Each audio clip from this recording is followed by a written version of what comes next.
My name is Dan Humburg, and I'm a retired faculty member from South Dakota State University. I'm going to review the kind of the status of fire prevention on some of your more current options. I want to very quickly review the origins of the problem. Many of you may have heard me talk about this before and explain it at one of the sunflower meetings or the research meetings, but we'll just go through it quickly without doing all of the science that we did. The research that was conducted at SDSU strongly suggests that the culprit that makes sunflowers so different from other crops in terms of their fire susceptibility actually is the pith inside the stem, that white, I don't know what the plant scientists know probably more what the material is, but it's kind of a styrofoam-like material, very lightweight, kind of foamy, and that material, when the plant senesces, becomes very friable or crumbly, particularly probably after the plant freezes and then warms up and dries down again. And when that material goes through the rotor of the combine, at least in bad years, it grinds to a very fine powder. And it didn't weigh very much to begin with. So when it's ground to a powder, it really doesn't weigh enough to settle out of the air very quickly. In fact, if we look at that material underneath the tiny particles underneath an electron microscope, the particle itself looks like Swiss cheese. It's mostly air with just, a shell of material around it, which makes it highly reactive. It wants to do something like burn. That fine dust that hangs then in the air and it will wrap around the combine, or the air will, windy days are probably worse, but I mean, it'll wrap around the machine and be pulled through the radiators by the engine. It's too fine to be stopped by the screen systems that we put on combines, and it's not really practical to put a screen on there that's fine enough to trap this material. And so that dust is actually blown onto the engine or at the engine by that blast through the radiators, which is really designed to flush the engine free of dust, but it's now blowing a volatile dust at the engine. And when that material hits the turbocharger, the exhaust turbine, or the exhaust pipe right after that, or possibly even the exhaust manifold, those components are hot enough to ignite it on contact, and it'll provide airborne sparks. I've talked down to 2 different growers who've observed this. I've never been on the machine at the time to observe it. Don't really care to ride on the machine at that point. But that they said it's just a continuous sparkle in the air around those hot components. He said it looks like you lit a sparkler on the 4th of July. And it can be continuous at sometimes when the situation is bad. The same dust seems to cling to the surfaces of the machine. We didn't prove this at the university, but we kind of suspected that it develops a electrical charge on those little particles that may be the opposite charge of many of the surfaces on the combine develop. And so it just clings to the machine, builds up very quickly. And so any of those small sparks off the exhaust system that land on a dusty surface can start a smolder. Once you have a smolder, even a small one in one place, we suspect it very easily picks up sparks or chunks from that and relocates on the machine, so it can move around very quickly. I wanted to look at what some of the manufacturers maybe are doing to change, and I'll step through those. I'm going to start with Case and New Holland machines.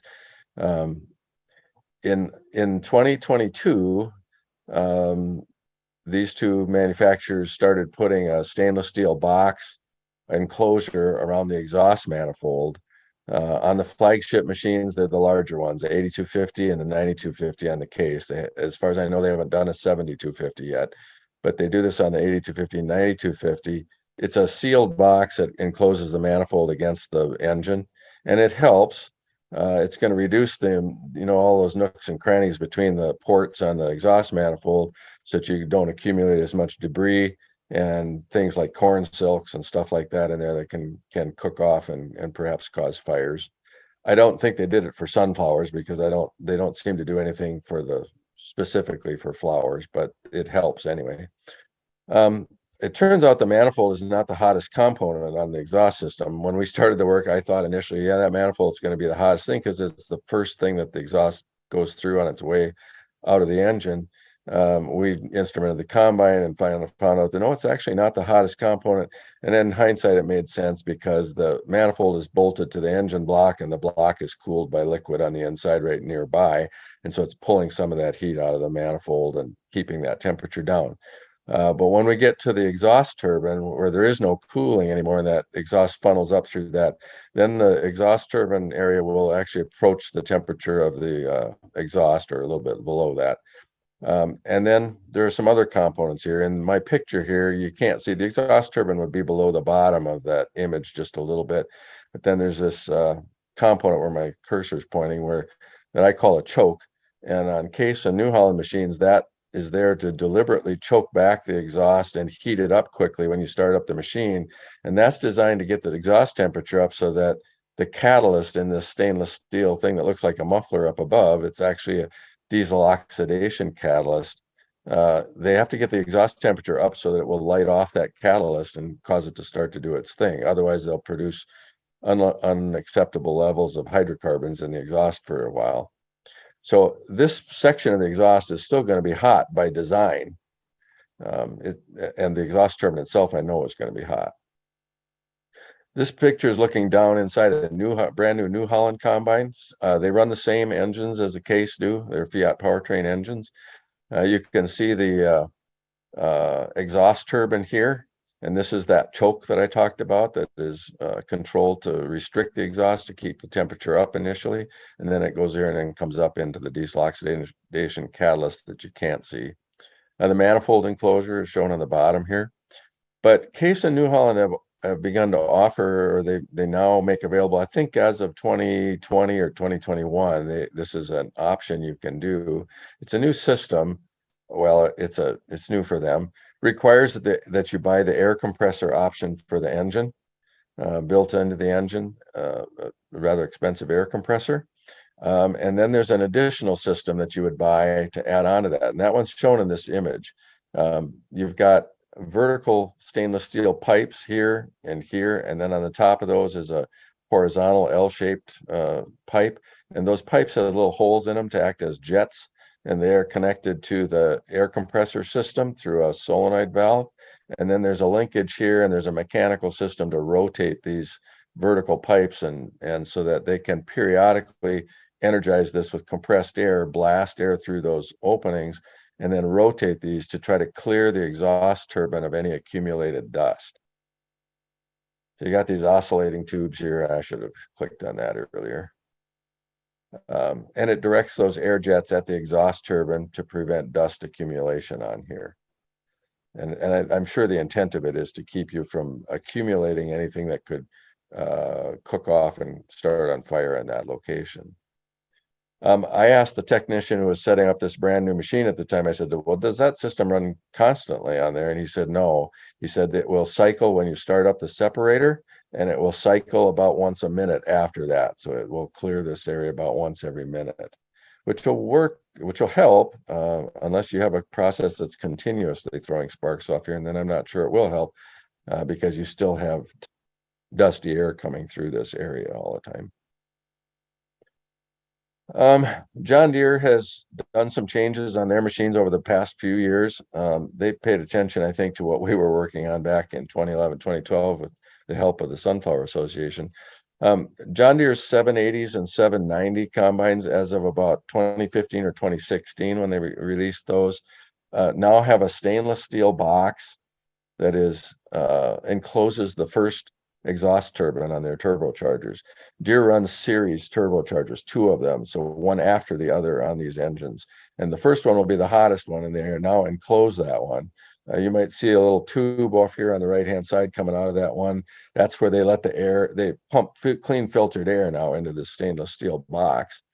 And that's where they let the air come out of the box. And that single exit point is actually probably how they get around SDSU's held patent on the idea of what we're doing here, because we have multiple exhaust locations in our enclosures. But anyway, so there's a box around the first exhaust turbine, and then the other components, here's the exhaust manifold below that has an aluminum blanket crimped around it to try to keep the surface temperature of that down.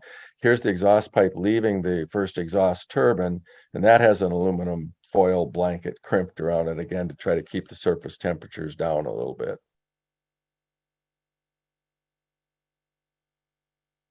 Deere now pumps filtered air into this box and around that, and they also pump filtered air into a box around the diesel particulate filter. That's the thing that traps the black smoke that a Deere engine would otherwise make.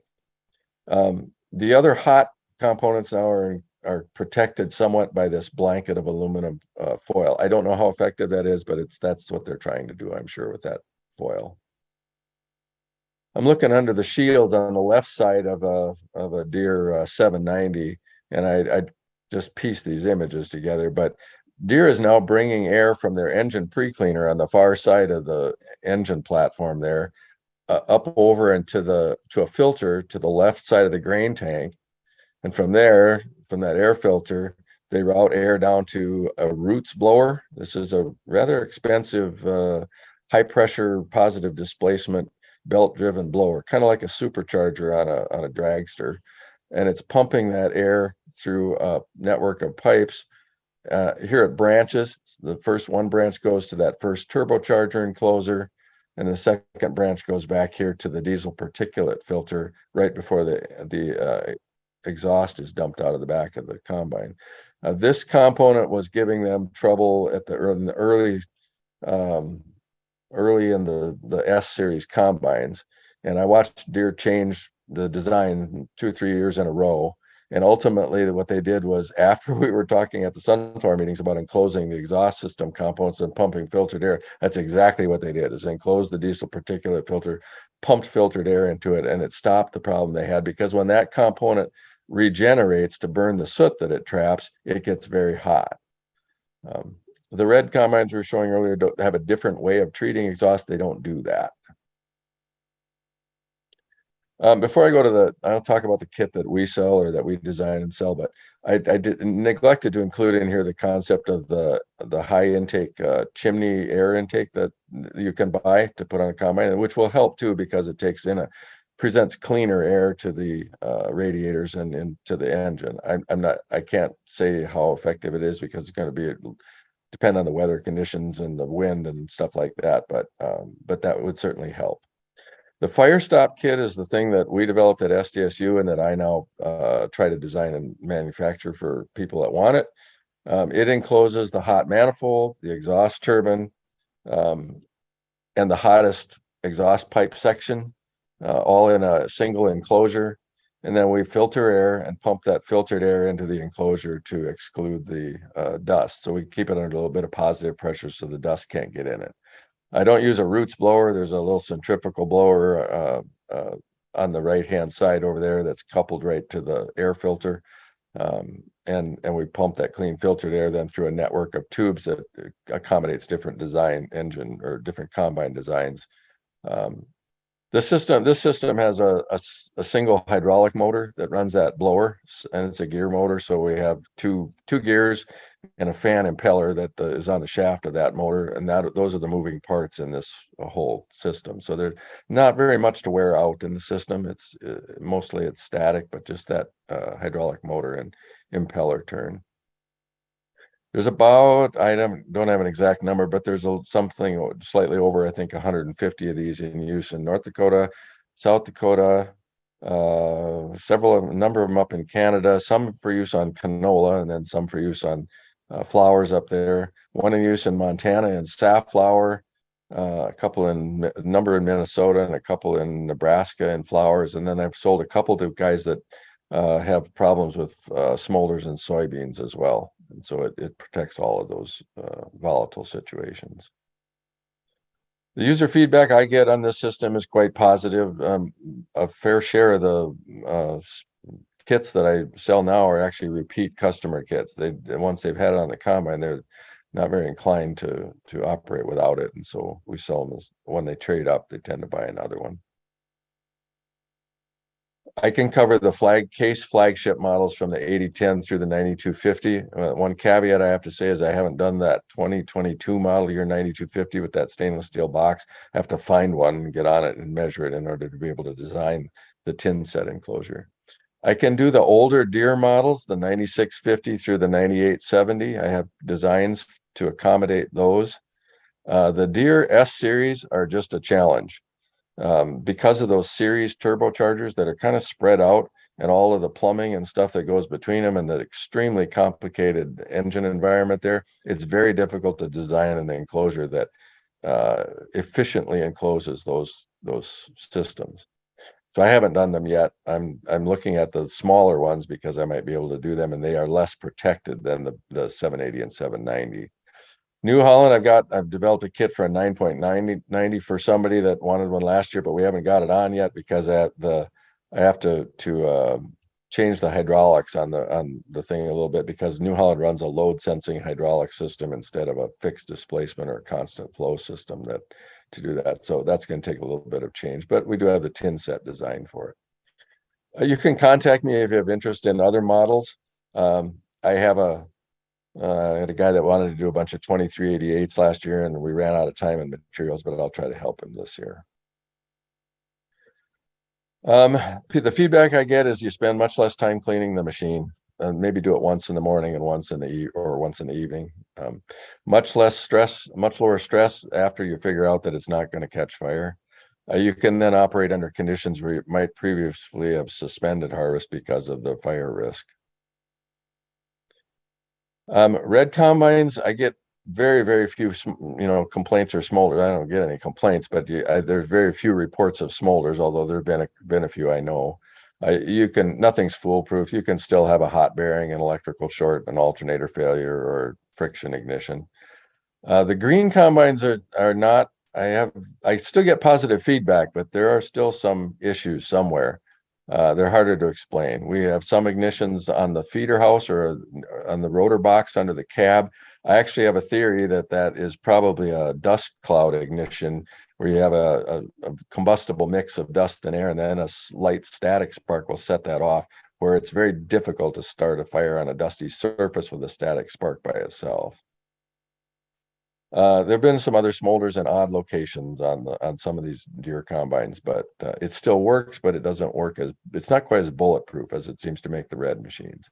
I have one disclaimer I want to tell you about. Some operators elect to disable the factory after treatment exhaust systems, the complicated systems that you get now. They'll shut the DEF injection off.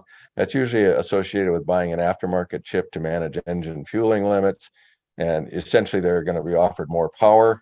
And you get more power through higher fueling rates. I'm telling you, as an engineer, there's no free lunch. You don't get that without more fuel. Those changes result in higher exhaust temperatures downstream.